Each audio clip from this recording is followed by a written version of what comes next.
The landslide might be gone for the moment, but the scope of the damage has only just begun to unfold. 40-year-old Zhang Guifang lost her husband, son, and daughter-in-law 3 days ago, when waves of floodwater and mud totally destroyed the house. She was pulled out from under the rubble by her neighbor, narrowly escaping the catastrophe. Now, she's not sure if her life can go on. She says, frankly speaking, she would rather be dead, too. At this relocation site, dozens of people share her anguish. They either lost their loved ones or have been forced from their homes. But this disaster certainly means different things to different people. For local authorities, it's another chance to advertise their disaster relief achievements and boost their legitimacy to stay in office. We've done everything possible to help the people, said this government official. We're trying to reduce the damage. But many victims complain to us that such remarks are little more than propaganda. We're told by local authorities that less than 30 people died from the rain-triggered landslide, but local residents here told us the real figure could be much, much bigger. And also local authorities said this is a natural disaster compounded by the biggest downpour in 300 years. But the villagers told us there are human causes involved that might be inconvenient for local authorities to tell.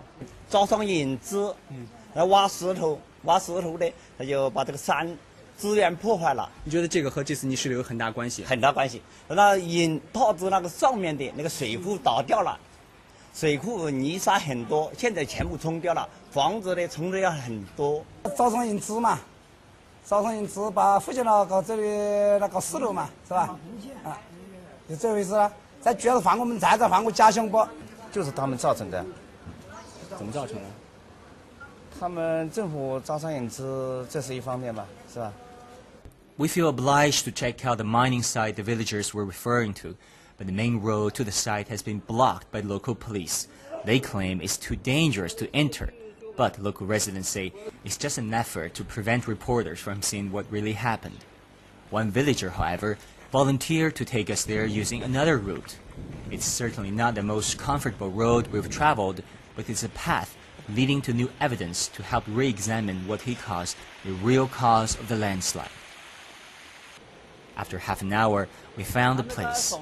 What used to be trees and plants are now stones and rocks, and on top of this, large areas of eroded soil. Locals told us that 5 years ago, the government allowed 5 Fujian-based mining companies to operate in this area. They used heavy machinery to drill and dig all over the place, destroying the ecosystem.